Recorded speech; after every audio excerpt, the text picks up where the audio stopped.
Blog Talk Radio.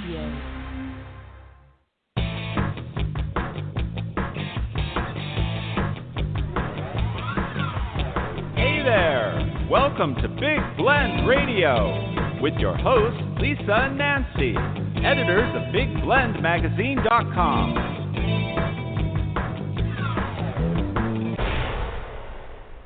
Well, happy National Friendship Day, everybody. It is the beginning of August. It is August 2nd. It's my birthday month, so it's the best month ever. Yes, it is. I'm starting now. I'm starting now. How come you get a month? How come you get a month and I only get a day? Hey, listen, you have Mother's Day and your birthday in May, and you start in like March, April so with that it. Should so be don't 2 even... months of that should be 2 months of celebration then. Well, you do that. But everybody, welcome to Day 5 of Big Blend Radio. Celebrate the Arts and Music Festival with Nancy and Lisa. We're the crazy mother-daughter travel team on our Love Your Parks tour, where we travel the country documenting parks and public lands and getting all kinds of cool stories about the destinations we visit. And we also publish Big Blend Radio and TV magazine. The new issue is out. Came out yesterday. We've gone monthly with it, so you can check it out at blendradioandtv.com. And we also publish Parks and Travel magazine. That's our seasonal issue, and we're getting ready to start doing photo journals that follow our Love Your Parks tour of destinations. So we've been busy, and we are airing live from Tampa, Florida, where we're taking care of a big French poodle and a very reclusive cat. The French poodle's name is Tilu. She's sitting right here looking at me like I'm weird. And also, like, why do I have a headset? Like, what is that? And then LaBelle, the beautiful cat in the back. So it's a very, very cool day here. It's swampy, stormy. We missed having a hurricane come over here, which we're grateful for. But it's a beautiful day in the neighborhood. And Nancy, it's Friendship Day, and so one of our good friends, Michael Ely, is back on the show. Now, Michael and Spider have done a lot of the music of our shows. You heard the introduction. That's Michael and Spider. Michael was on our show way, way back when we lived in Joshua Tree area. I mean, like over 10 years ago. I can't keep track. And he was on a show with Michael and Spider. Spider, his late husband, James Taylor, but his nickname is Spider. And they had put out an album called Iridescent Garden. And it's a beautiful soundscape album. And Michael came on the show and said, well, whenever you get to Tucson, we'll go have margaritas and dinner. And so when we met them both, we were at their house for dinner because we had moved to the area. So that's how that worked out, and we've been friends ever since.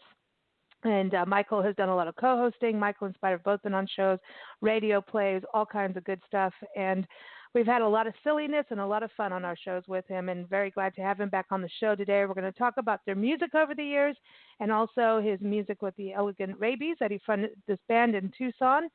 And also, we got Mark-Navarro, so a new friend on the show, is an amazing photographer based out of Tucson. Really amazing. Just really captures the essence of just the beauty the desert has. And especially now it's monsoon season. I encourage you to check out his photography. Go to Mark-Navarro-Photography.com. And for Michael and Spider's info, check out michaelandspider.com. And so very excited to chat with him about his photography. Nancy, you and I have been geeking out on it, over his art. And I love his light, how he captures the light. And, it's cool. The colors. And the mist. I like the road trip ones with the streaks on the road. Oh, yeah, me too. It's very, very cool. Also, we're talking about Tucson. We have Steve Schneickert's Hollywood History that we're going to air on the show. And Steve, also very good friend over the years, and he will be, we're going to be airing one of his past episodes. Hopefully it'll be Tucson, but if not, it will be our Rex Allen segment with him, because Tucson is, we had an issue with the file, right, Nancy, where it kind of did something interesting on a show once. We think we fixed it. If it doesn't work, we'll play Rex Allen. But anyway, we're going to get Michael and Mark on the show in a few minutes here. And we want to thank the National Parks Arts Foundation for sponsoring today's show and the entire festival. You can go to nationalparksartsfoundation.org to learn more about them. We are our first Friday show with them every month. and we interview artists that are artists in residence in national parks, and that's what they do. They have all kinds of artist residencies. I think Mark should check this out. I'm just saying. You know, you get to stay in a park for a full month and, you know, do your craft. And you could be a photographer, a writer, a poet, a musician. They have one also just for veterans, like in Gettysburg National Military Park, places like Hawaii Volcanoes National Park. See, you can have a nice 6-bedroom house overlooking the ocean. Has a recording studio, Michael, just saying. So check it out, everyone, nationalparksartsfoundation.org. But we're going to get started with some music. It is summer. We're right in the dog days of summer. And this is Summer of Love, and this is by Michael and the Elegant Rabies Band out of Tucson. And you can get it. He'll tell us how to get the album, actually. But here it is, Summer of Love, and then we'll get both Michael and Mark on the show.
Someone has changed you, made you feel all dreamy inside. You're walking on summer stars. You're on a beautiful, wild, magic carpet ride full of roses.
You're listening to Big Blend Radio's Celebrate the Arts and Music Festival. This is day 5, the final show or festival day of this specific festival this year. And you just heard Summer of Love, and that is Michael Ely, also with the Elegant Rabies. And you can check them out in Tucson. I don't know if he's playing live anymore right now, because most musicians are not with this whole COVID thing, but very excited to have Michael back on the show. And also Mark-Navarro joining us, who's an amazing photographer out in Tucson. So today is all about Southern Arizona, our old hometown. But Michael, how are you doing? I'm doing fine. How are you guys? Oh, doing good. I love Summer of Love. How do people get it? I do how too. Do they buy it? That's one of my favorite songs. Pardon? It's kind of outdoorsy. I'm feeling a little psychedelic-y. Yeah. It definitely has that late 60s feel. You know, which is what I wanted when I was writing the song. Yeah. Cool. I like it. Yeah. Back in the real Summer of Love, and what was That's that, 1967? Right. I was just a teenager, and now I'm a 67-year-old man. Still singing about the Summer of Love. A true hippie. Well, it was a good summer. It was a summer of love. Yeah. It was I cool. think we need another Summer of Love. And I think that this whole COVID thing, a lot of people are at home, so there's going to be a lot of more babies at Christmas time. I'm just saying, it's been a spring, summer, quarantined love this year, while everybody's angry with each other too. Yeah. I thought about that too, and I think that's probably going to be true, that there'll be a growth in our population due to people being in isolation. Can you imagine you're going to be called you're going to be a COVID baby? That's what you'll be called. Well, no. I know. No, you can't call him that. No. COVID baby. No. I object. And they're all going to come out drinking Corona. No. We're already on there. But Mark, I got to welcome Mark on the show. Mark, how are you doing? Hi, I'm doing well. Thank you so much for having me on. Oh, this is so cool. We love your work. And, it's like back in the day when I was allowed on Facebook and promo.com didn't, get my account hacked and everything else hacked. Thank you, promo.com. Oh, shout out to promo.com. Oh, yeah. Just, beware if you get an account with them that everything could be hacked. And I used to love, watching your photos, all the time. I'm like, oh, cool, it's been out. And I miss Tucson and I miss the, Saguaro National Park. And so you always I would always check in and feel really good looking at your photography. But now, today I realized you're on Instagram. Not that I have a personal Instagram anymore, but I can do it through our Blend Radio and TV account. Right. So I'm glad I can keep up with you again. I tend to post more on Instagram than I actually do on Facebook. Just because I find it an easier platform.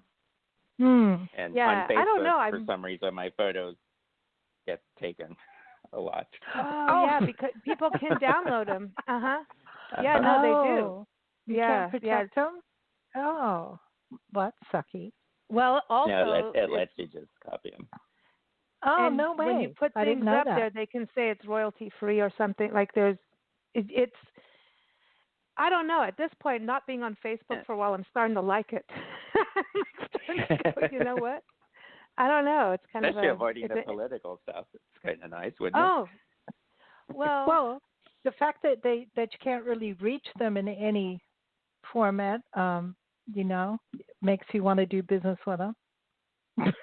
Well, if I can speak for Mark, one of the things too is if you have a photograph on Facebook and people take it and then they use it in other ways, it eventually starts to diminish the quality of the photograph because they resize them. Right. And so one of the things that makes Mark's work is just Mark's stuff is just so pristine. So you don't want to see that happen. Yeah. No. I think the arts community on all levels have really been hurt over this pandemic. And the last thing you want is people ripping off music, ripping off photography and art. It's it's really you hurt mean like when the president steals people's music and plays it at his rallies? Uh-oh. Anybody else want to nail? Like, I don't know. It's like, sorry. We should just go back to our old rants and raves show. Like, I don't know. Just what happened. But it's a summer of love. So we're loving everything, but not really. But this, Mark, tell us a little bit about getting started in photography. I know on your website it's like you say 20 years in Tucson, but involved in photography for 25 years. So did you start with like actual film going into digital, or did you start in I actually did. digital? I actually started with film. It was actually more of a hobby years ago in the, I'd say like early 90s. I always use 1993 as my benchmark of getting a little more serious, because that's when I bought what I consider, my first decent camera. But I was always involved with photography, and at the time, I was in college and all that, and it was just a little hobby thing that I enjoyed doing. Grew up in Southern California, so I was always in the mountains and the beach and shooting subjects like that. Well, then I moved to Arizona, and I still kept it as a hobby, but I was actually working in IT for some 18 years, and then that sort of dried off. And during the market crash and all that, I was working with the Red Cross, and they had basically outsourced our whole department, because that kind of hit everybody. And then I decided, well, what am I going to do now? And I go, well, I always wanted to run a photography business. So I go, well, why not? So I sort of started doing that. So I've actually been doing that for the last 5 years as an actual business. And besides doing like the landscape type work, which is the fun part, because that's what I really enjoy doing, is the more art side, but I also do more business type stuff, portraits, headshots, real estate, that kind of thing. You know what? That's important. I just want to say this to you, for businesses now. I mean, Michael, you know how bad Nancy and I'm going to say this, but I cannot live up to it. It's so important now that people have decent headshots in business, no matter what you're doing. It's, when an author launches a book, they need a headshot. Real estate, like you're saying, there's a headshot portraiture side is so important, especially because of social media. Though you'll never find Nancy and I with one. What do you do with people like that? I know it's hard to photograph you guys. You guys are not willingly participants in having your picture taken. But I have a feeling that if you ever got a chance to work with Mark, like if you come through Tucson or something, he could probably get you a couple of really nice shots. Do you get people calm down? And like I don't want. like let's not. It would have to involve margaritas. Yeah. But, of course. There you go. Of course. Or champagne. Yeah. The trick is to get people to relax and be comfortable, because that's what I've noticed. That's why actually when I do headshots, I don't generally do like studio setup type things, because I've noticed that when clients come to me, they get very uneasy because they're in an unfamiliar place and that kind of thing. So I actually go the other way around, and I go, let me come to you. And if I'm at their location, and we can always figure out, what do you want to use as a backdrop? Do you want this? Do you want that? We can use pretty much anything. But I've noticed that people get more comfortable when they're in their own location. And then when they're comfortable, they're relaxed in front of the camera. It makes a big difference in a shot. Yeah, that makes sense. Yeah. Like to me, I would want it to be in a park with champagne. Like I would want it in a saguaro park. We can totally do it. Because that would be relaxing arranged. to me. Yeah, champagne is better, because then you don't, like if we did red wine, that wouldn't be good, would it? We'd have like a red wine mustache, and we could be Dracula, Nancy, but that's exactly where we would go. With the snake. That's why we have could Priscilla. Yeah, the snake. And we could do it with a glass, but I probably would have to crop that out, because that probably wouldn't work if you're holding a glass of alcohol in your hand. That's not a good thing, Nancy. I never spill. Well, I know. Here it is. But it is interesting. I think that also. What about do you do like musicians and because there's also like here's your headshot thing. But like I don't think Nancy and I would ever be a headshot candidate. I think we would have to be in a park and have the glass. Like be who we are, and we're not that. We're not a headshotty person. Like, don't put a suit on us. That's shoddy. Now we live in yeah. in nurses' clothes. What do you call them? What are pants? Scrubs. Scrubs. Because they're really Scrubs. good to travel in. Yeah. Yeah, and you can spill things, and it's all good. But we'd be very casual like that. And I wonder about people now looking more of like their their main photo being more artsy. I like that you're going to their location, but being more like how a band would do it, that kind of thing for their headshot. Yeah, it actually has kind of changed. Where in the old days, when you would describe a headshot, it was always very formal, suit jacket, tie, and everything like that. But it really depends on the industry that it's being used in, and it's gotten much more casual over the years, where people are taking them more. I mean, I've done headshots for a guy he builds ponds in backyards. And he's like, oh, I don't want to put on a suit or anything. That doesn't quite fit my image. He was basically in a T-shirt and a baseball cap, and we shot it outside using one of his ponds as a little backdrop. Very casual, but it worked because that was the industry that he was in. So it's changed quite a bit. That's cool. Yeah. I prefer that. And Yeah. remember those headshots though? People would go to the mall, the glamour shots, and everybody would have the same background and the big hair, the poofy hair. Yep. The poofy hair, and then if someone lit a cigarette, everything would go up. It's true. Yeah. And then your head would stick to the back of the curtain if you weren't careful. That was my high school. You'd walk into the Aquanet clouds in the hallway between classes. It's funny, man, what we all do. So I want to go back because so you were in Southern California. Nancy and I, also Southern California babies. And Michael, you grew up in Southern California too, and that's where you met Spider. And this is I wanted to touch base on the music career that you and Spider had is amazing. I'm just revisiting, and I have to laugh because the last time we were in Florida, it was 2012, and that's really what spurred us going on the road, was going to the Everglades and seeing what was happening with parks. And you've been on numerous shows with us talking about the issues national parks and parks face, and they still do. And there's some positive things happening, like the Great Outdoors Act being signed, and there's some positive things, but there's also our environment is under like constant threat, especially the last 4 years. It's under siege right now, it's really, really bad.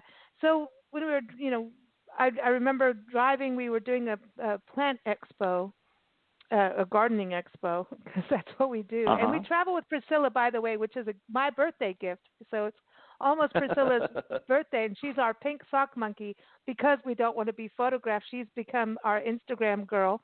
And Michael and Spider gave us Priscilla, and now she's all like a complete diva. But we took her to Florida. Yeah. She has been everywhere, that little monkey. She went to the plant expo. She got Hawaiian leis on her, remember? And she went on an airboat, and the guy on the airboat looked at us like we were absolutely like weird. Fine. But anyway, we were driving back to Tucson, this back in the day when we lived in Tucson, and Spider gave me a copy of the you guys reissued Lavender, I think it was, the album Red Wedding Songs. You guys went in and kind of revamped the songs and remastered. On that label, Yeah, and so it was the anthology, right? And so I didn't have all the artwork and everything. Was like, here it is. And Nancy and I were listening to it from Miami on the way up through Melbourne, through all the places we used to live and stuff. And I was listening. I was like playing it so loud. Remember calling you guys, going like, "This is the most badass." It was so cool. And then today I was going through the songs, going, God, this is so good. Red Wedding was like, and you got Hey Taxi and Glass that you guys did in LA area, but Red Wedding. Those were other bands. Yeah, like what's the difference between the three bands, do you think? Hey Taxi was the first band we were in together. Spider had a long history of being in bands, but that was my first fronting a band. That was just kind of like punk rock. in the late 70s, early 80s. Then Red Wedding was kind of a mix of psychedelic rock, glam rock, punk rock, some goth. It was kind of a hybrid, a mix of lots of genres. And then Glass was just kind of straight ahead rock and roll. And so, Spider is an amazing guitarist. I mean, it's right up there with the great. Yeah. Really, he really amazing. was an incredibly gifted guitar player, capable of doing lots of different genres too. Yeah. But his main, I mean, he was really, really good at feedback. He could just control feedback from his guitar and just get incredible sounds and stuff. Which is why a lot of people, I think, compared him to Jimi Hendrix. But I always thought he was more like from The Who. My mind just... The guitarist from The Who. I can't think. Oh, no. Yeah. Pete Townsend. Pete Townsend. Yeah. God, I can't believe it. At 67, your mind starts to slow down a little. What can I say? Someone explained it to me like this, because I was like, God, I used to be able to name a movie from the 1940s, and I could tell you who was in it, who directed it, and if it won in the Oscars. And now I can't remember what I had for dinner last night.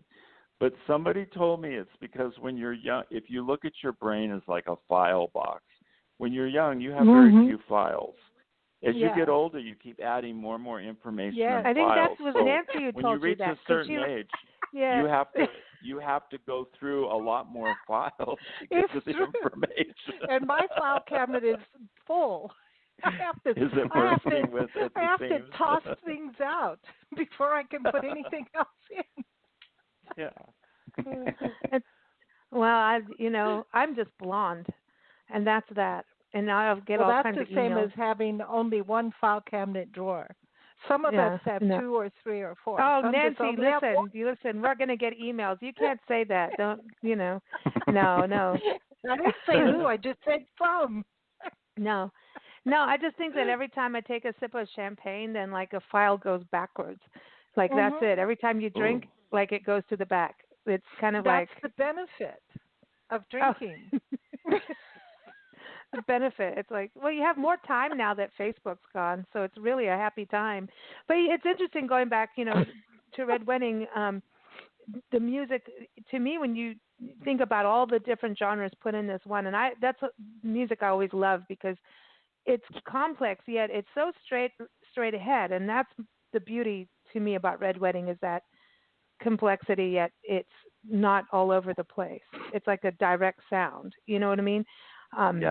It's good dynamics, good balance. But Red Wedding was also very much performance. It was that too. The musicianship was really good in Red Wedding. All the guys were excellent musicians, and we were kind of theatrical, So and there was that kind of element to the music and to the lyrics. I think you took that to the Elegant Rabies, a lot of that. When you listen even to Summer of Love, I think, you brought a lot of that, the frontmanship that you have, and then that, amalgamation of sound you brought with you to that. Yeah. To the Elegant. Elegant. It was, the last time I fronted a band was in Glass. That was in 87, 88. And then years and years and years went by, and we recorded music, but we weren't playing in bands. And then, of course, after, Spider had a little Motown band here in Tucson, but I didn't start singing again until 2000 and, a couple of years ago with the Elegant Rabies. And I did that for a couple of years, and I think I'm pretty much retired now, but I might do some recording. I don't know. Yeah. How about getting together? Now, Mark has his photography and you have your music. Now, how about taking one of your songs and then, Mark, you go and photograph what you feel fits to the lyrics and Right. and make Oh, you like mean wed the two together? yeah, be cool. Oh, that would be interesting. Yeah, it That'd would. be cool.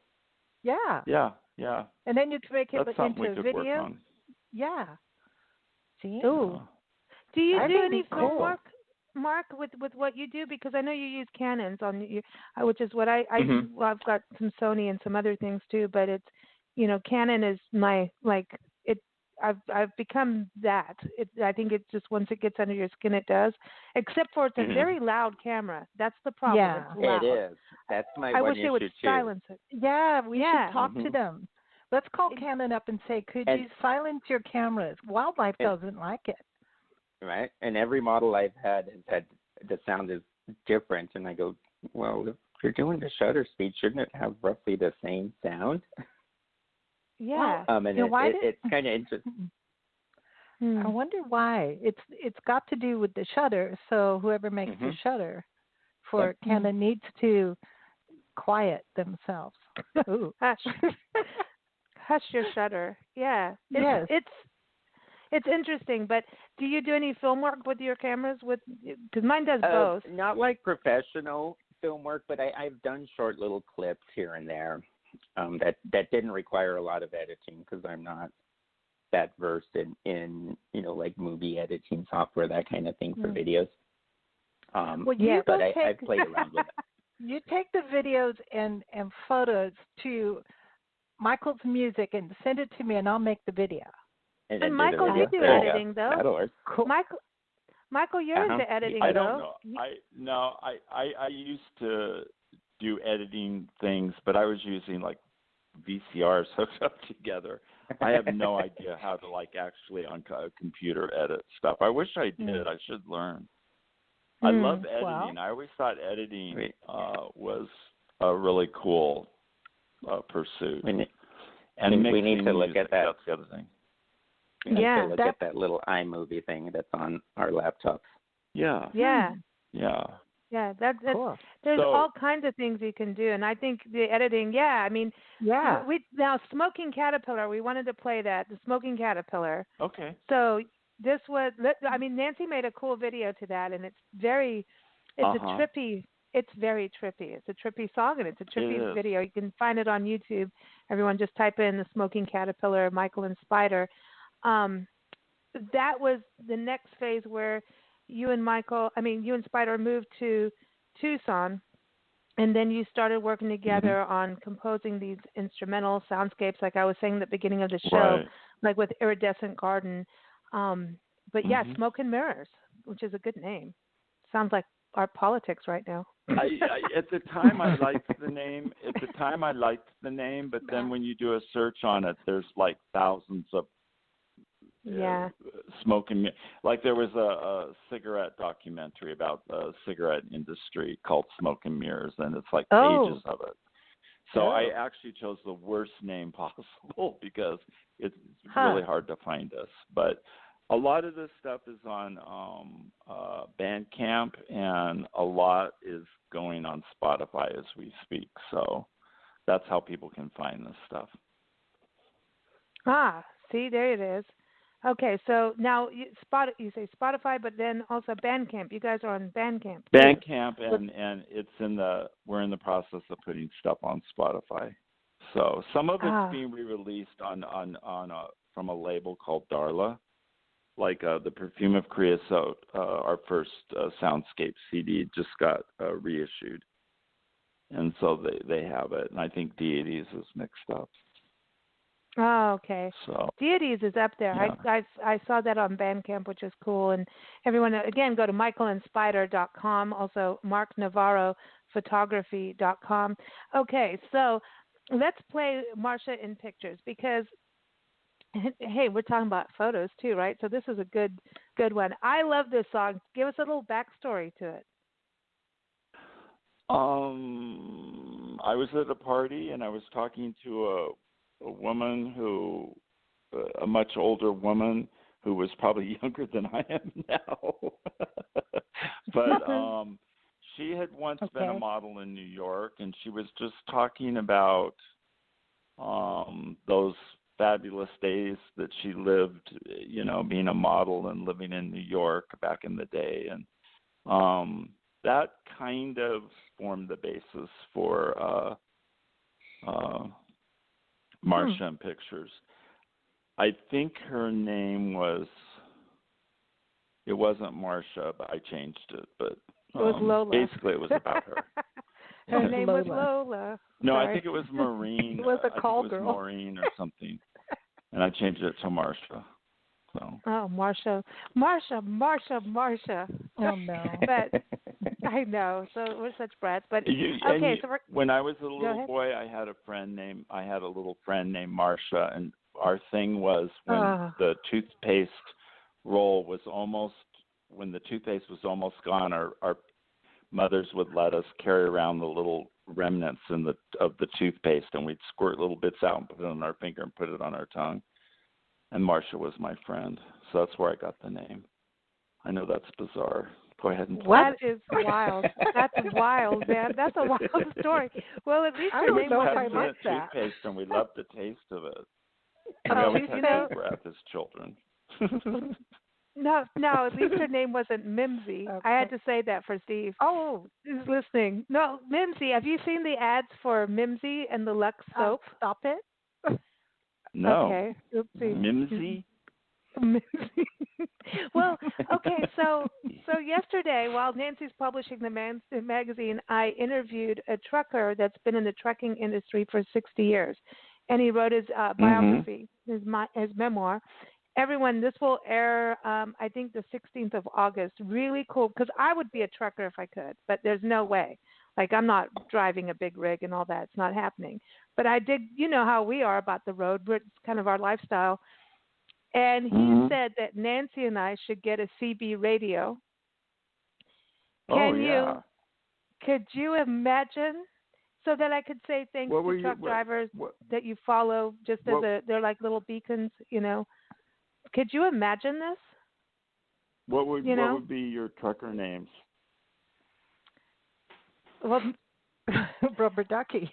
I know, Rubber Ducky. Because we used to have a CB radio when we lived in Kenya, so people would be able to talk to each other in the houses in the neighborhood. Know. And so we'd go Rubber Ducky. So Priscilla would have that. I don't know, but the name thing is scary. Do something with Priscilla. But there's Mimsy too out there. So could you imagine passing a big truck and going, Mimsy? Thank you. Lisa, this show's going to be censored if you don't stop saying that. Okay. All right. So here it is, everybody. Marcia in Pictures from Red Wedding and featuring Michael and Spider. And we'll be back in a few minutes with Mark and Michael and then Steve Schneickert's Hollywood History segment. Take a listen.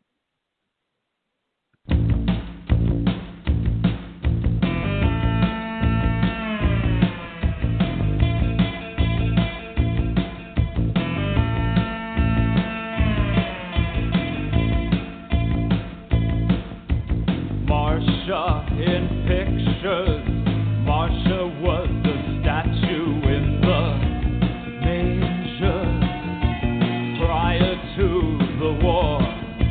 If only she could paint herself back to the lost generation. Tipping girls with her pet.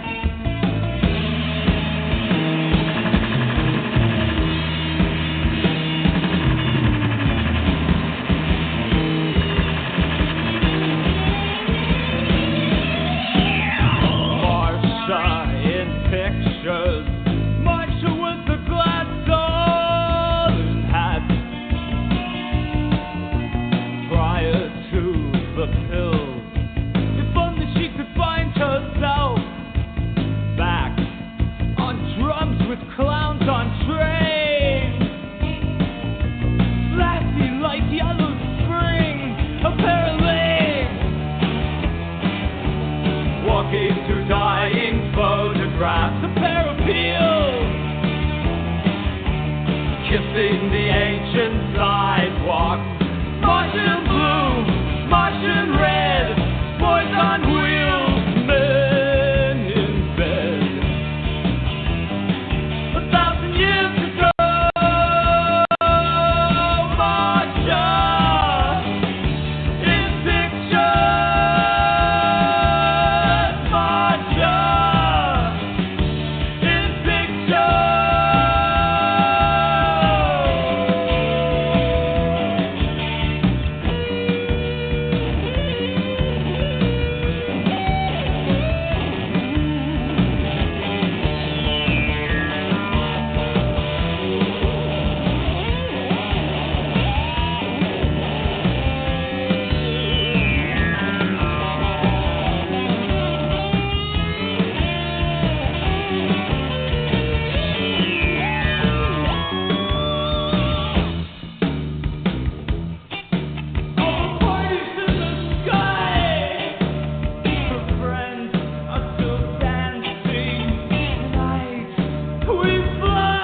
everyone. That was Marsha in Pictures by Red Wedding with Michael and Spider. Keep up with them at michaelandspider.com. Michael and Spider are on Bandcamp, Spotify, all those places.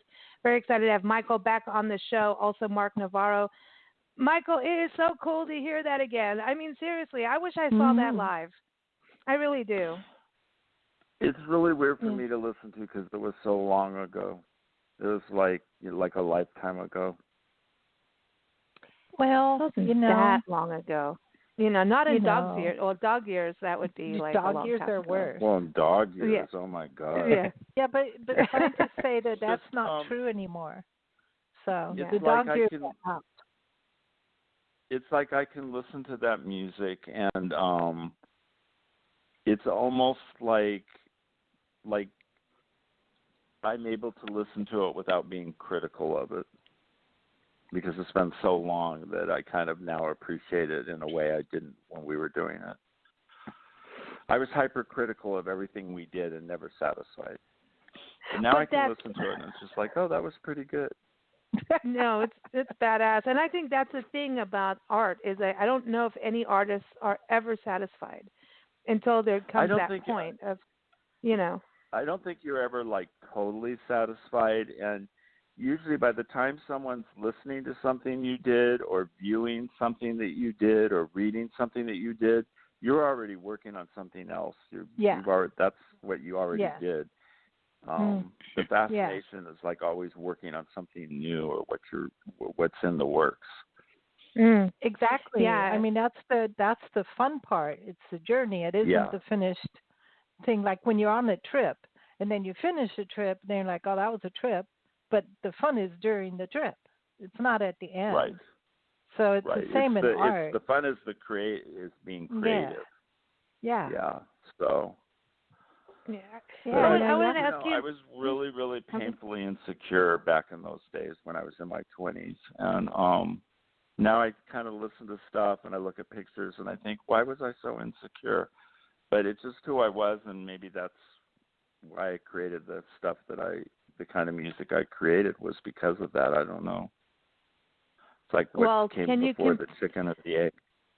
I don't think you can create without having some kind of feeling. I mean, I don't know. I mean, there's some. Right. I don't know. Right. I think there's always an emotional attachment to art in some form. And even with this COVID thing going on, all the musicians and artists and, we've been interviewing, they're being creative in what they either totally pissed and going, that's it, screw that, or they're using this in a new way, and then of course we have all the issues across the country that are affecting people, not just COVID, Black Lives Matter, all of these things going on.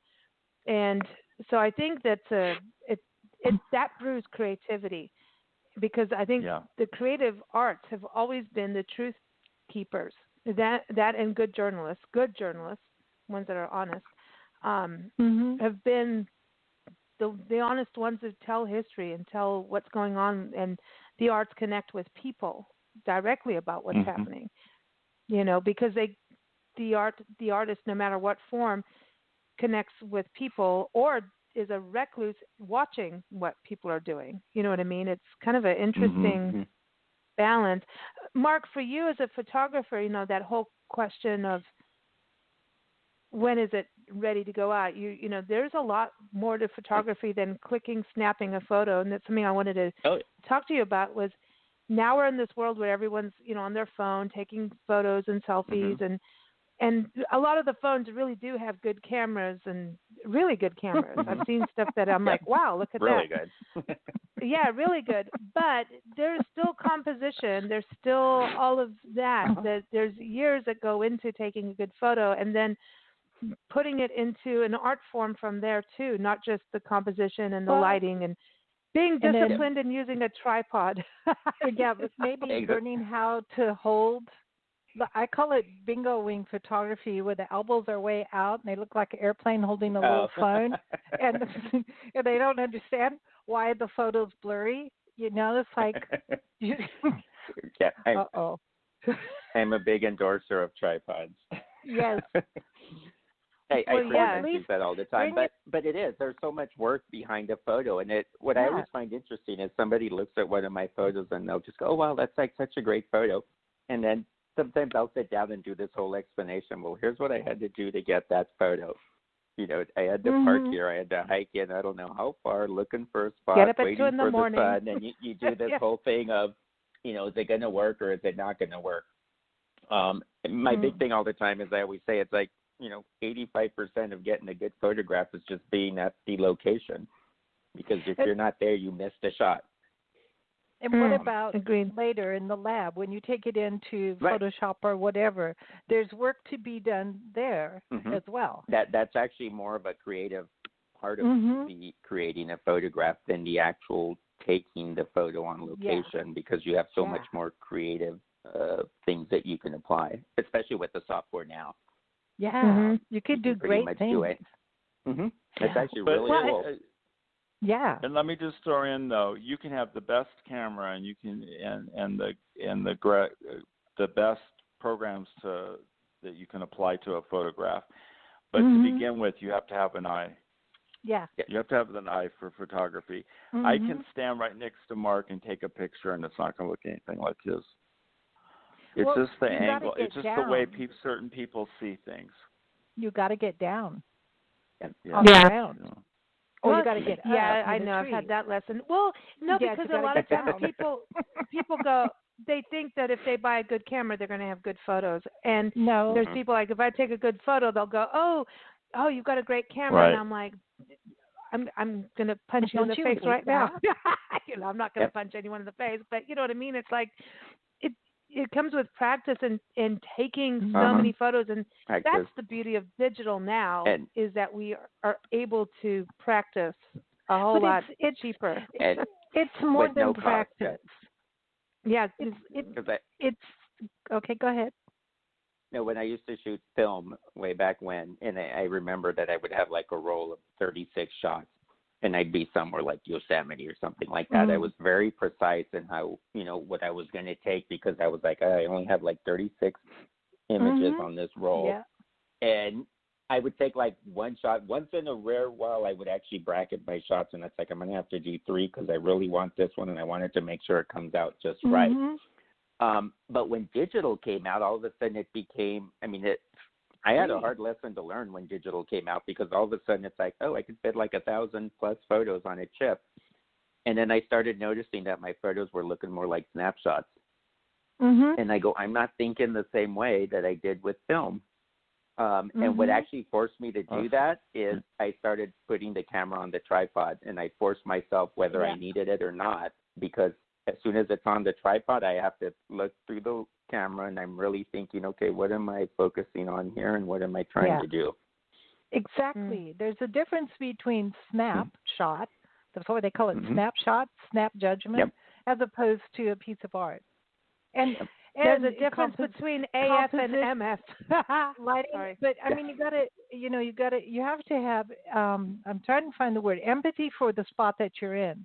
Like, why are you like familiar? Into Yeah, you have to understand the spot you're in. Like when the fog's coming into Sorrel Park, you don't get to see that much.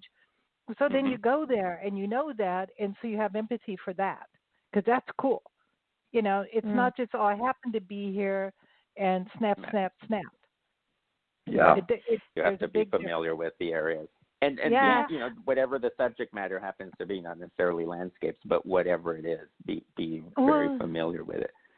And some of the things that affect it. Michael laughs at me all the time, because I'm looking at clouds and then I'm like, they might be good in about 15 minutes. Yeah, exactly. Yeah. No, that's getting true, to the because you're southeast. watching it move.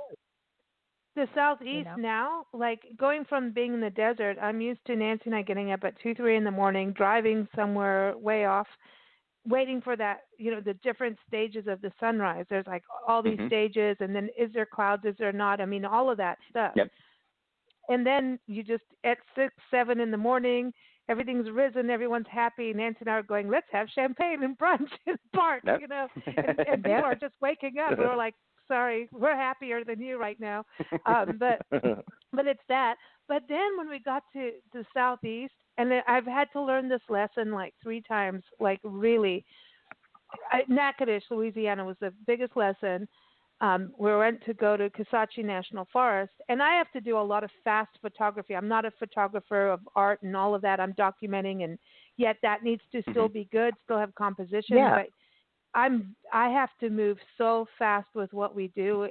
It's the tripod and I have a war all the time. I want to take it and put it somewhere that it shouldn't.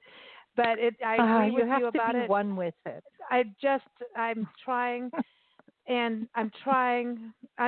Get down. But anyways, getting to the Southeast, Kisatchie National Forest, I'm like, we need to get there at this time. I'm used to sunrise, blah, blah, blah.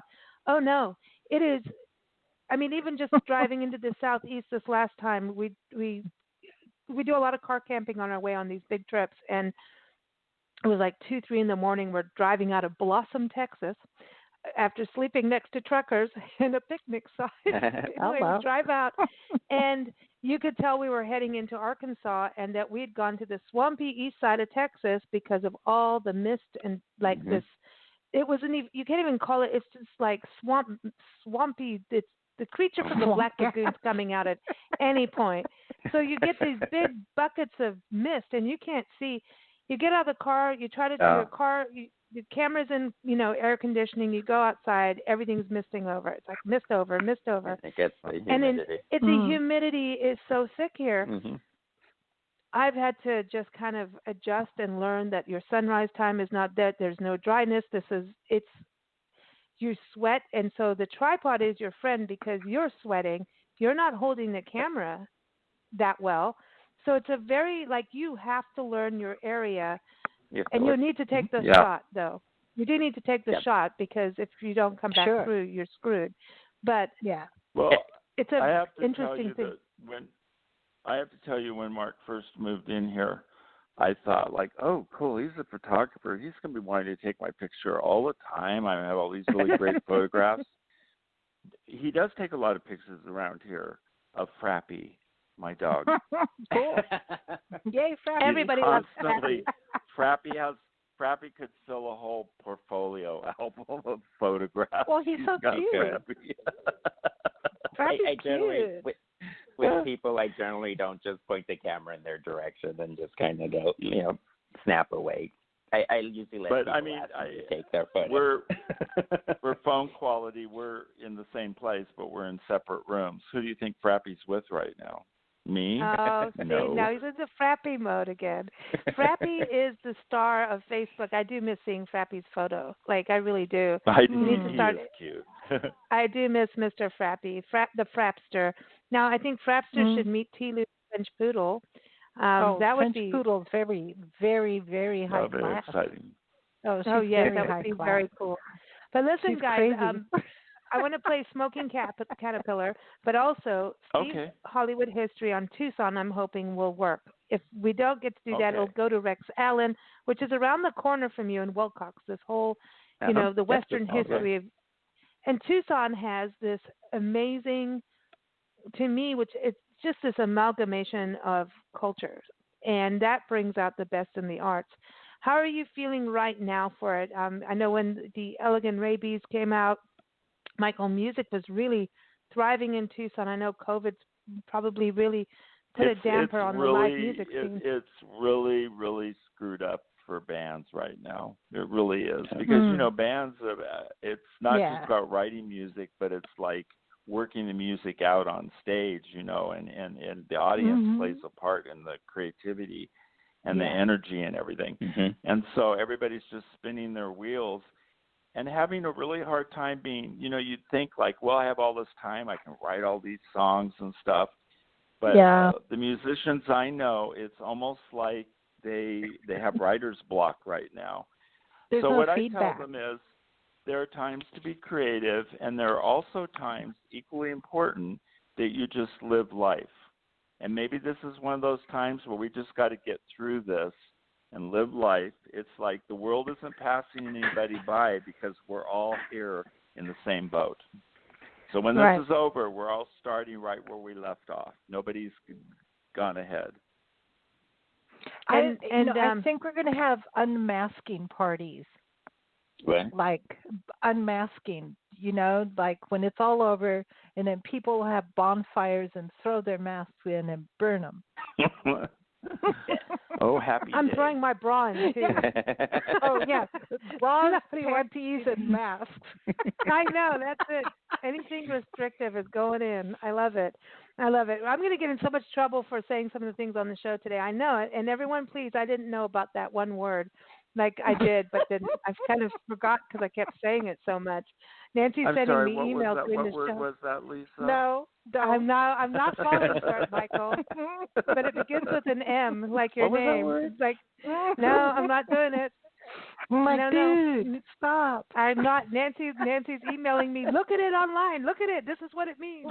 But then she also sent me a cocktail recipe that goes with this, so I don't even want to go with that. But anyway, so I want to play.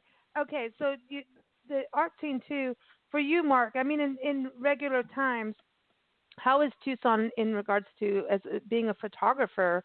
What's the climate like for you on the business side, but then on the artistic side? Right. Well, the artistic side, for the most part, I mean, kind of has come to a screeching halt because you can't have any kind of shows and gallery openings, things like that, which is kind of the bummer part. Yeah. On the plus side, the social media aspect of it is still there, which has always been a big part of it as well. So at least that's intact. So it is. I mean, it's taken a hit. Yeah, and on the is, business side, business is business, so it just kind of goes hand in hand with, some tapering off in some segments because people are being careful, and it's like, well, I can probably wait, to get an updated headshot. Do you do real estate, like actual buildings, or are you doing more of the people? Do you go? You do the buildings. That's the actual hard. Houses. Oh. I actually like doing those. They're actually a lot of fun. It's like I get to go into somebody's house and see a really cool house. It is, and it's actually a big chunk of it because it's always, houses are always going on the market. And more recently here, there is a slight inventory issue from what I'm hearing from all my agents that I work with. So there isn't as many houses being put on the market. But to me, those were always extensions of landscape photography because it's like I'm shooting a building. I'm not dealing with people, which is always a plus for me, being kind of an introvert that I am.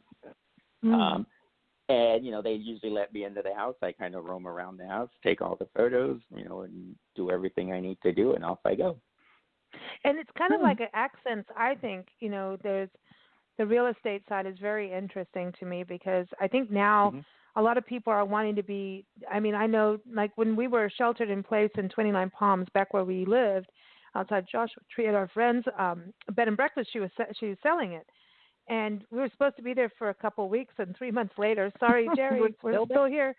But we did a video on her property, but really it was stills, but it was those accents that really, I don't know, I don't think it's you need to have the basic photos to show people the square footage and, is it clean, is it, but there's some of the accents, I know you got to take all your personal stuff out kind of thing, but there's things where you can see like this kind of plant grows there, right? And I think Tucson, the architect, like our friend in 29 Palms, it's an old homestead. I mean, it's got this really cool architecture to it and history of its architecture. But in Tucson, a lot of the homes there, you have some crazy, modern, like the Art Deco time, you know what I mean? And you've got like Frank Lloyd Wright style, and then all of a sudden it's hacienda style. So the barrio and that's got to be really cool to photograph those. It's this places. nice mixture of homes.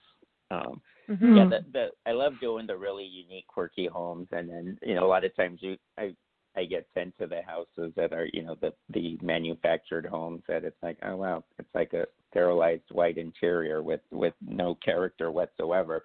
But then you get the really cool like Adobe homes, and it's like, oh wow, this one's really cool. You could tell this thing was built in like the 20s. Cool. And it's got all those. And Tucson has a lot of really cool old houses. Yeah, and they neon, really cool neon. I love the neon and the murals. I miss Tucson. Yeah, it's like murals went up. Oh, cool. See, that's the cool thing for social distancing is to get out and look at the murals because it tells the story of a town. I love that. It really depends, but it's just a weird thing. Like if you're a painter, you could be painting right now and be totally isolated, and still doing your art. But if you're not able to get out there and live life, you're not as inspired to paint. I guess that's what I was trying to say. Yeah. So it's kind of hard because you can't just live in this little, box. You have to kind of like be exposed to life and to people and to great food and music, and I'm inspired by all of that when I start writing So this is definitely a difficult time for everybody on every level, all kinds of people in every kind of situation. This is not easy on any of us. No, but it's also, if you look at it, part of history. Mm-hmm. So documenting history artistically is what artists do better than other people a lot of times. So it's actually you got to switch your mindset. And this will also inspire, I think, songs for the new normal. Yeah. Well, it's not. When you say that sounds like it's going to be this way forever. And maybe that's not the case. It could be this way for another 6 months to a year, but maybe not forever. Because a vaccine will be created. Yeah. Ooh, it got quiet. Wow. Yeah. I don't know. I think I can hear him talking, but I'm not hearing him on air. Yeah. Michael, did you go away? He did.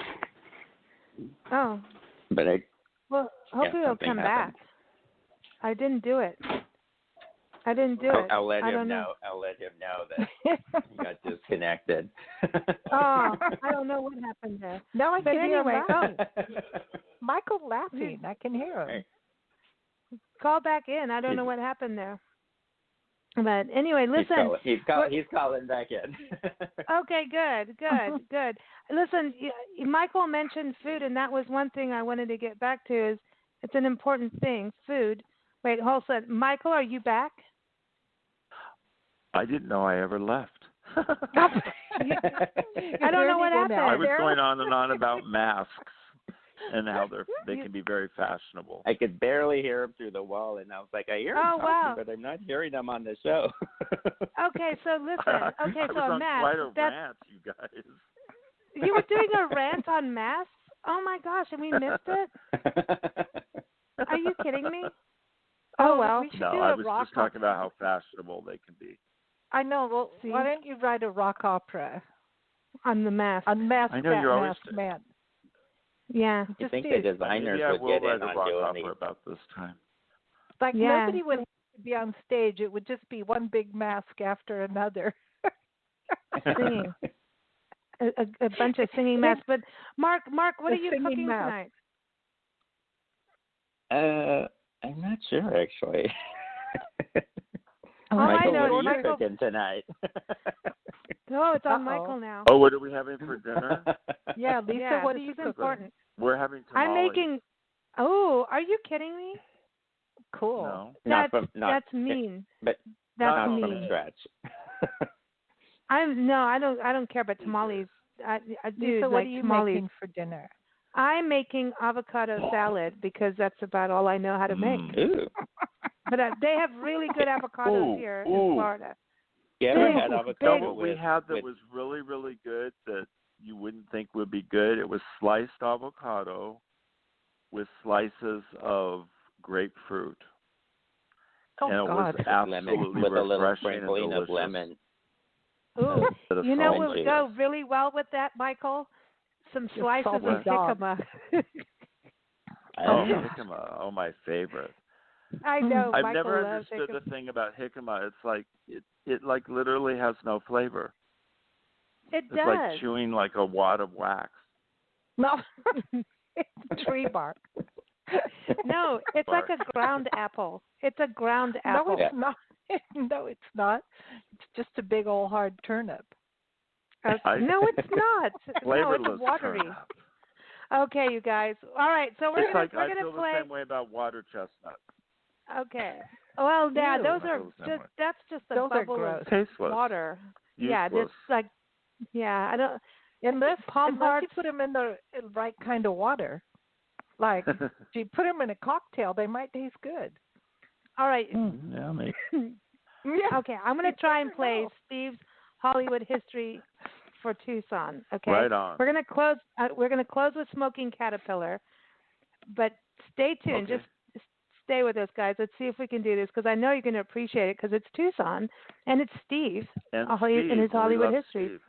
We do, but if And we hope if he he sounds doesn't like a turn into a chipmunk, we're going munchkin. to Rex Allen. So please cross your Okay. fingers that there's no chipmunkery. It'll be a surprise. All right, here we go.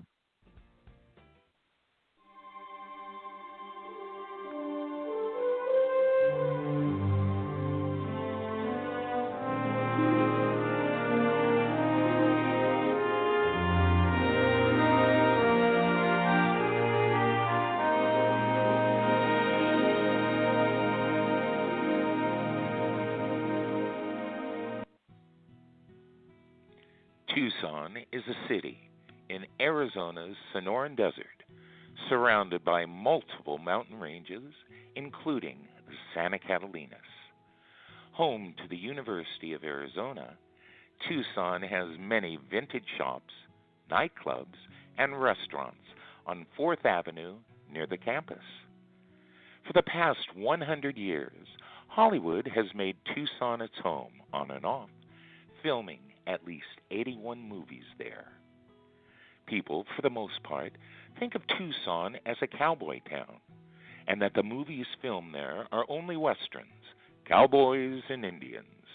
Not so true, as I will present to you now. The first film to win the Academy Award for Best Picture was Wings, made in 1927. It is one of the most famous of silent films. It is the story of two all-American boys in love with the same girl who enlist in the Army Air Corps during World War I. Dispatched to France as newly minted pilots, the men take to the skies in one of the war's climatic air battles. Mary, the girl, is frantic and longs for the safe return of both men. Unfortunately, one pays the ultimate price of bravery. Richard Arlen, Charles Buddy Rogers, and Clara Bow star. 1963's Lilies of the Field. When traveling, African-American handyman Homer Smith stops by a farm in rural Arizona. He is welcomed by a group of Roman Catholic nuns who have immigrated from Germany. Realizing that the farm needs a lot of work, Homer takes a number of repair projects for the women, who are led by the headstrong Mother Maria. Impressed by Homer's kindness and strong work ethic, the nuns come to believe that he has been sent by God to help build them a chapel. Sidney Poitier won a Best Actor Oscar for his role as Homer Smith.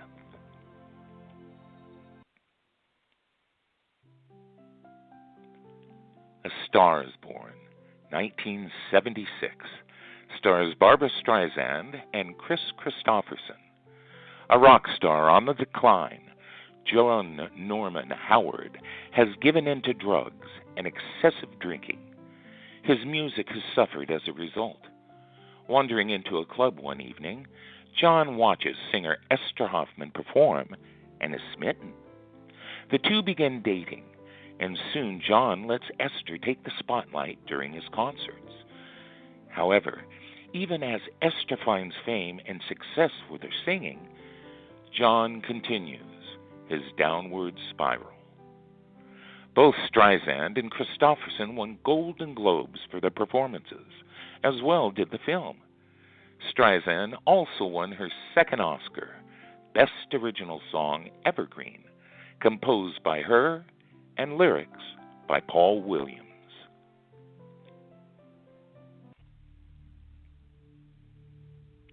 1995's Boys on the Side stars Whoopi Goldberg, Mary Louise Parker, and Drew Barrymore. After breaking up with her girlfriend, Jane, a nightclub singer, answers a personal ad from Robin, a real estate agent with AIDS, seeking a cross-country travel partner. On their journey from New York City to Los Angeles, the two stop by Pittsburgh to pick up Robin's friend Holly, who is trying to escape an abusive relationship. With three distinct personalities, the women must overcome their differences to help one another. Other movies filmed in Tucson you may enjoy are Major League, Tin Cup, Stir Crazy, Night of the Lepus, Lost Horizon, Almost Famous, Alice Doesn't Live Here Anymore, Three Amigos. The list of movies are endless. I'm Steve Schneickert, and this is Hollywood History as I recall it.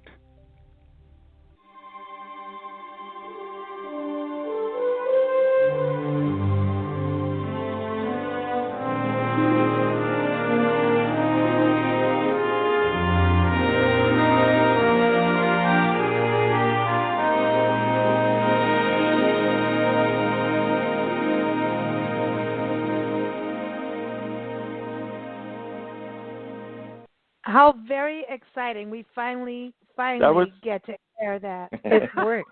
Cool. Yay. That was awesome. That was really interesting. And a lot of cool movies have been filmed here in Tucson. Mm-hmm. Yeah. Did you hear Barbara Streisand, Michael? Yes. Mm-hmm. Did you hear Chris Christopherson, Nancy? Yes. There was the set that they built out in the desert. It was supposed to be like the home. Was there for a really long time, but I think the weather's finally destroyed it. But you used to be able to drive out somewhere here and see the set of what was that kind of Pueblo I think we house should make that our own movie. Come on, dudes. Let's make our own movie. It'd be fun. I know. We always talk about that. I would love to do a movie. Yeah. I'm available. That's it.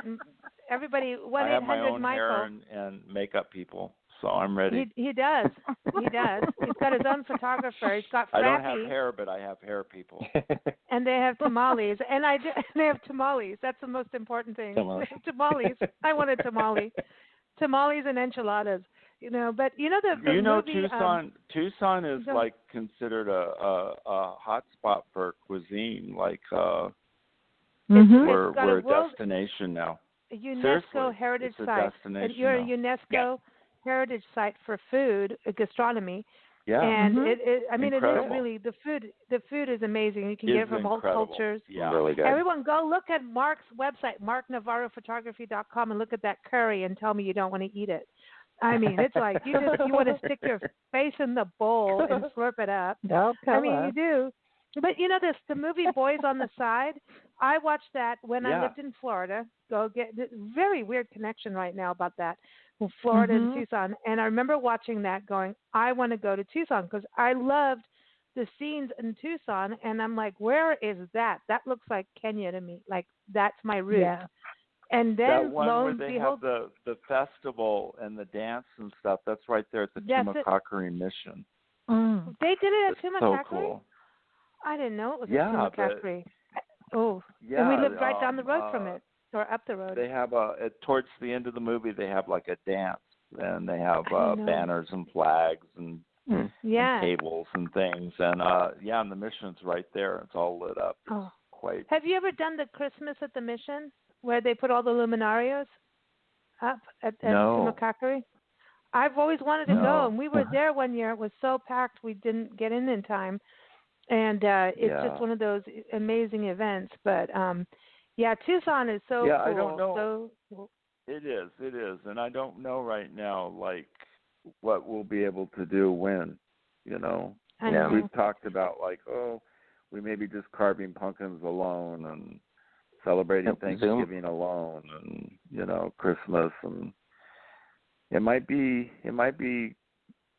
things might not really come back to the way they were until sometime next year, hopefully with a vaccine. I do hope But it's kind that of weird we can, to think about, like, all the places you can't go right now. the Grazia Gallery's still closed, and that breaks my heart. You know. Is it? Yeah. Yeah, because it's inside. You go inside a lot, and then the staff, and got to think about people being compromised. Being in Florida is interesting. We keep getting detoured everywhere we go. It's like, okay, you're coming, and then as you think you're going there, we were going to go south and do a documentary on a band, and now that's turned around because COVID is really bad in the south, and now they have a hurricane, a tropical storm that's not a hurricane anymore, thank goodness, but it is like one of these turn around, and I don't know,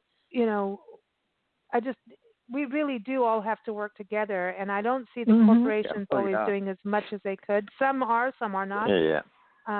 And I just we've got to remember to lift each other up together, just be together. Exactly. Yeah.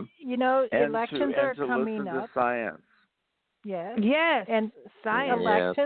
Elections are just around the corner. This is our one they opportunity to change out what you don't like. Science. Yes, and make choices that make sense. Yeah. Vote for science. And I think we all know what those choices are, Nancy. Yes. One would think we so. all know. I know. If you don't like what's happened in the last 4 years, vote differently. And if you like vote for it. But, I'm just saying. I have a quick question. Is Madame Babushka there by any chance? Because I have a quick question. Wait. Madame Babushka is hotter than hot. What you want to know? You're there. Yes.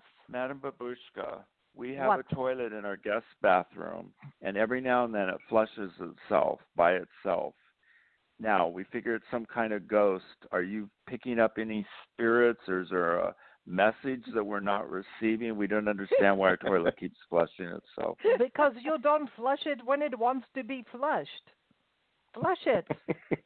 So we're not listening to our toilet's needs? No, you don't hear errant pipes. You don't get it. You flush when it wants to be flushed.